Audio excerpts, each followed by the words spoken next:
해골 속 고인 물을 벌컥벌컥 마셨습니다. 달콤하고 시원했어요. 아침에 보니 벌레가 둥둥 떠있는 썩은 물이었습니다. 그 순간 세상이 뒤집혔어요. 한 스님의 인생이, 아니 신라 전체가 바뀐 순간이었습니다.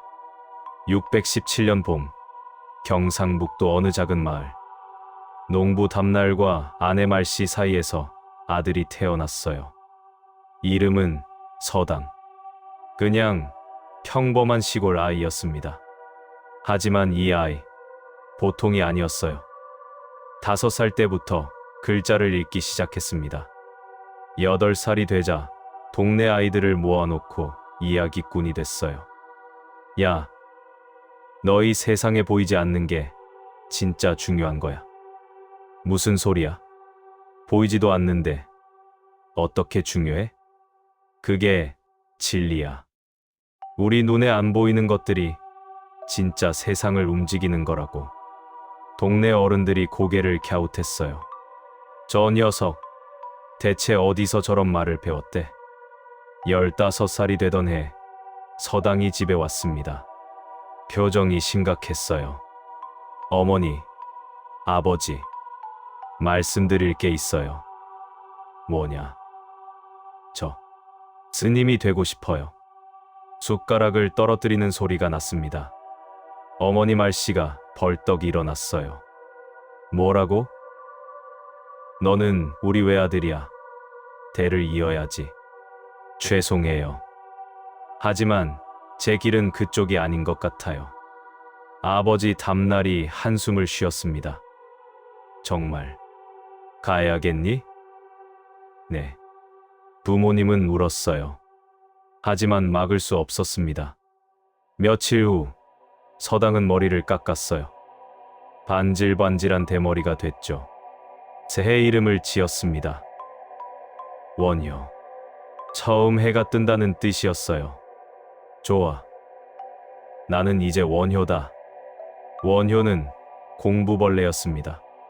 불경을 닥치는 대로 읽었어요. 화엄경, 법화경, 반야경. 어려운 책들을 밤새워 읽었습니다. 20살이 되자 신라에서 소문난 천재가 됐어요. 하지만 원효는 허전했습니다. 이게 다야? 책만 읽으면 끝이야? 밤마다 고민했어요. 뭔가 부족했습니다. 진짜 깨달음은 책 속에 있는 게 아닌 것 같아. 그러던 어느 날 친구 스님을 만났습니다. 이름은 이상. 의상아, 나 답답해 죽겠어. 왜? 넌 이미 신라에서 제일 잘 나가는 스님이잖아. 그게 아니라 뭔가 직접 느껴야 할 것 같아. 책으로만 배우는 건 한계가 있어. 의상이 눈을 빛냈어요. 형님, 그럼 당나라 가요. 당나라? 거기 진짜 고수들이 있대요. 우리 같이 가서 배워요. 원효가 주먹을 불끈 쥐었습니다. 좋아. 가자. 650년 봄, 두 스님은 당나라로 떠났습니다. 34세 혈기왕성한 나이였어요. 가슴이 두근거렸습니다. 의상아, 드디어 진짜 배움을 얻으러 간다. 그러게요, 형님. 하지만 세상 일이 쉽지 않았어요. 국경을 넘다가 고구려 군사들과 마주쳤습니다. 거기서 누구냐? 저희는 스님입니다. 스님, 어디 보자. 군사들이 의심스러운 눈초리로 봤어요. 이거 간첩 아니야? 아닙니다. 우리는 당나라에서 불법을 배우려고. 닥쳐. 잡아가. 덜컥. 두 스님은 감옥에 갇혔습니다. 축축하고 어두운 감방. 쥐가 돌아다녔어요. 형님, 우리 이러다 죽는 거 아니에요? 될 일이 안 되나 보다. 몇 달을 갇혀 지냈습니다. 다행히 풀려났지만 당나라는 갈 수 없었어요. 지릴라로 다시 돌아왔죠. 의상아, 미안하다. 내가 괜히 아니에요, 형님. 우리 다시 도전해요. 다시.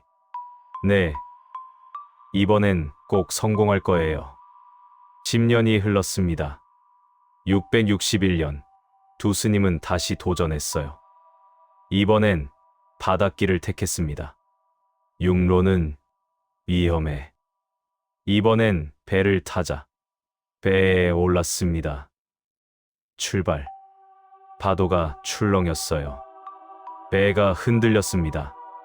며칠을 항해했죠. 그런데 갑자기 날씨가 변했어요. 저기, 구름이 이상한데요? 태풍이다. 어서 육지로. 휙, 쾅. 풍랑이 몰아쳤습니다. 배가 요동쳤어요. 간신히 해변에 닿았습니다. 비가 억수같이 쏟아졌어요. 형님, 우리 어디 피할 데 없어요? 원효가 주위를 둘러봤습니다. 저 멀리 뭔가 보였어요. 저기, 동굴이다. 가요. 두 스님은 뛰어갔습니다. 동굴 안으로 들어갔어요. 어둡고 습했지만 비는 피할 수 있었습니다. 살았다. 피곤해 죽겠어요. 자자.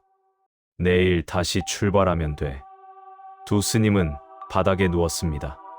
피곤이 몰려왔어요. 금세 잠들었죠. 한밤중 원효가 깼습니다. 목이 타들어갔어요. 물. 어둠 속에서 손을 더듬었습니다.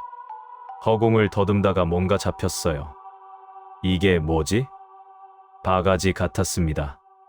안에 뭔가 차 있었어요. 물이다. 원효는 그걸 입에 댔습니다.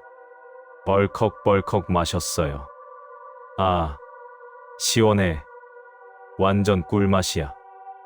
진짜 달콤했습니다. 목이 시원해졌어요. 만족스러웠죠. 이렇게 맛있는 물은 처음이야. 다시 누웠습니다. 스르륵 잠이 들었어요. 동이 텄습니다. 햇살이 동굴 안으로 스며들었어요. 원효가 눈을 떴습니다. 아픔을 했죠. 잘 잤다. 순간 얼어붙었습니다. 이게 뭐지? 주위를 둘러봤어요. 동굴이 아니었습니다. 무덤이었어요. 고분이었죠. 사방에 뼈가 널려 있었습니다. 심장이 쿵쾅거렸어요. 그리고 문득 생각났습니다. 어젯밤에 마신 물. 천천히 고개를 돌렸습니다. 바가지가 있었어요. 아니, 바가지가 아니었습니다.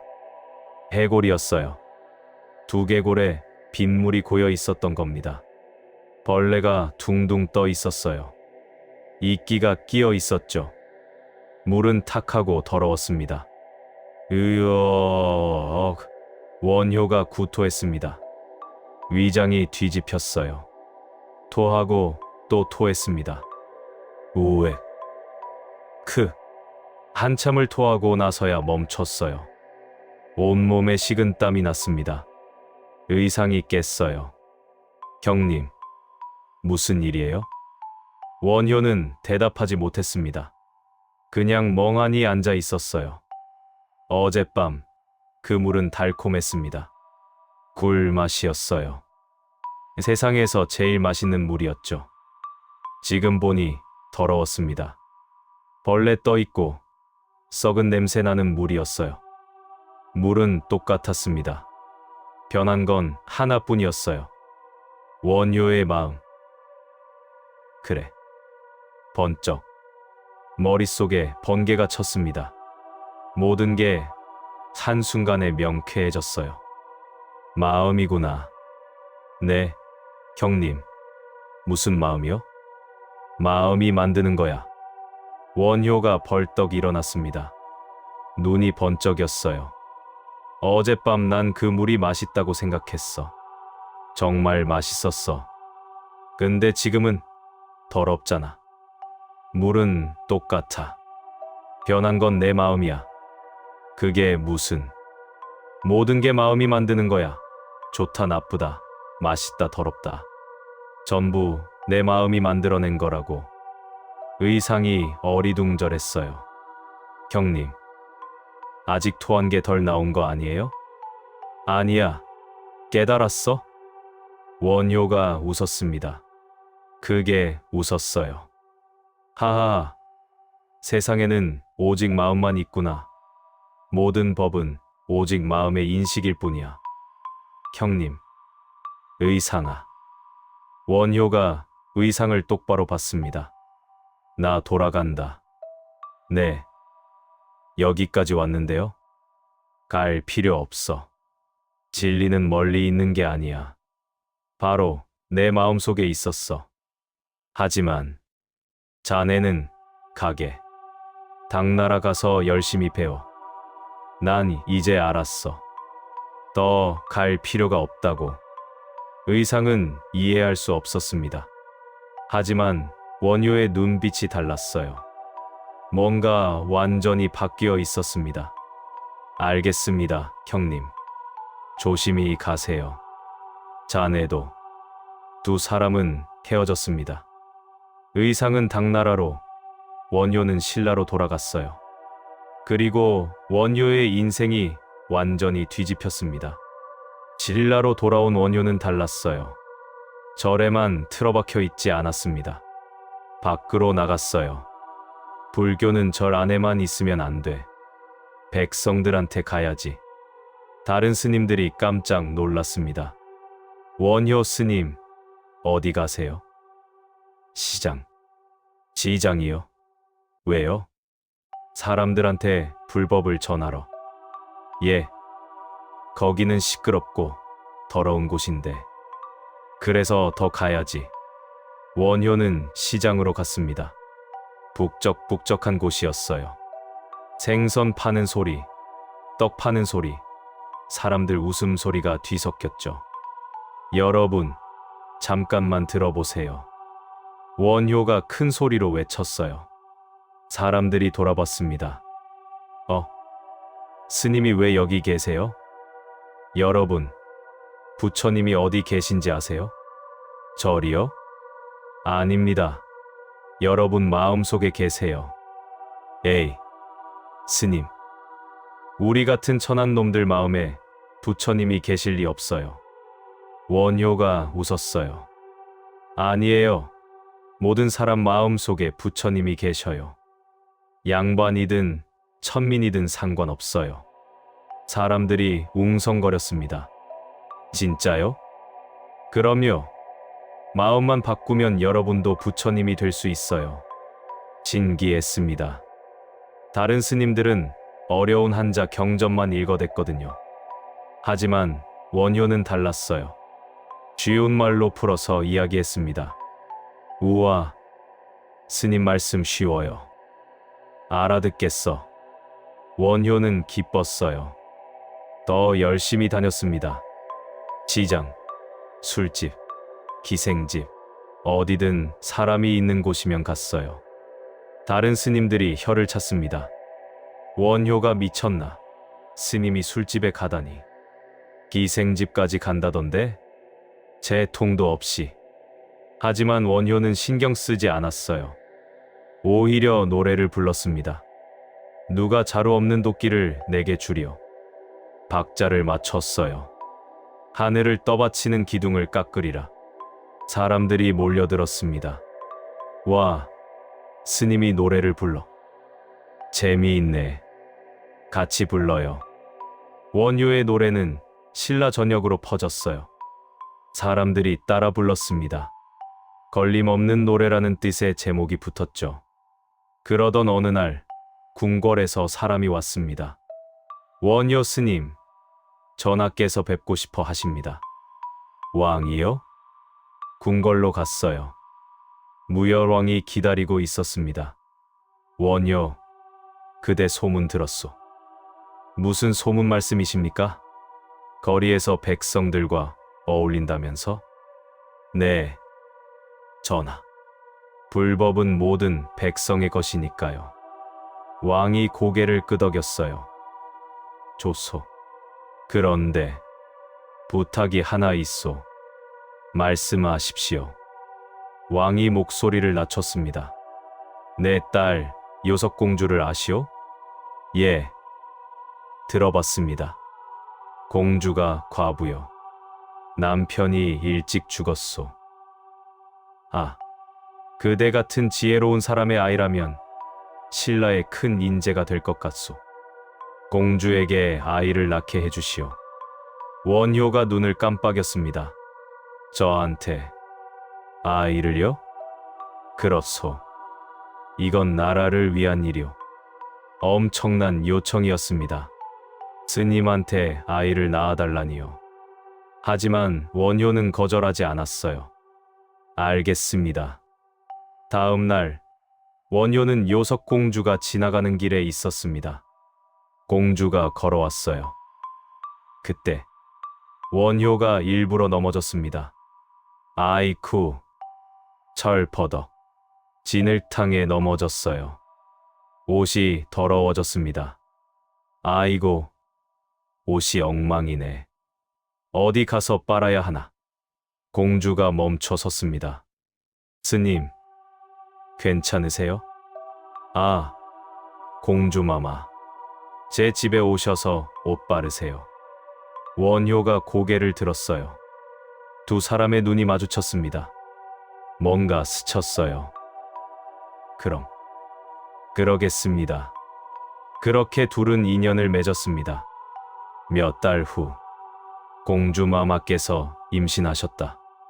궁궐이 발칵 뒤집혔어요. 대신들이 모였습니다. 이게 무슨 일이냐? 스님이 계율을 어겼다. 환속시켜야 한다. 소문이 퍼졌습니다. 신라 전체가 떠들썩했어요. 원효는 담담했습니다. 스스로 머리를 길렀어요. 좋아. 이제 나는 거사다. 거사. 머리 기른 불교 신자라는 뜻이었어요. 더 이상 스님이 아니었습니다. 하지만 원효는 후회하지 않았어요. 내 길은 이거야. 백성들과 함께하는 거. 666년 요석공주가 아들을 낳았습니다. 이름은 설총. 우와, 우리 아들 정말 귀엽다. 원효는 아버지가 됐어요. 아이를 돌봤습니다. 설총아, 아빠가 재미있는 거 보여줄까? 이야, 하, 넌 아직 말도 못하지? 백성들이 더 친근해했어요.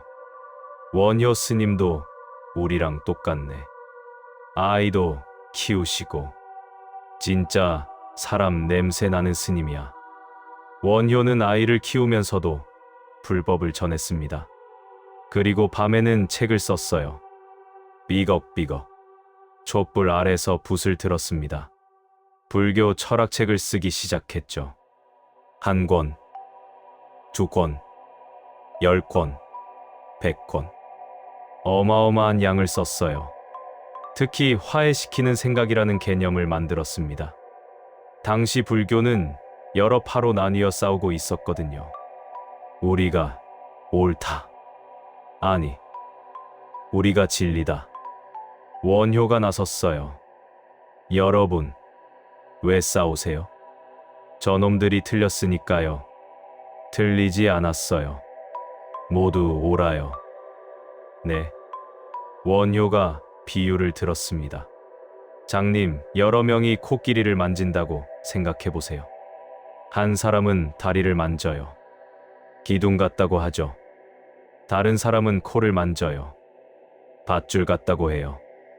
누가 틀렸나요? 둘 다 맞네요. 그렇죠. 코끼리의 다른 부분을 만진 것뿐이에요. 불교도 마찬가지예요. 진리는 하나인데 보는 방법이 다른 거예요. 사람들이 고개를 끄덕였어요. 그렇구나. 서로 다투지 마세요. 인정하고 존중해요. 원효의 생각은 신라 불교를 통합했습니다. 싸움이 줄었어요. 서로 이해하기 시작했죠.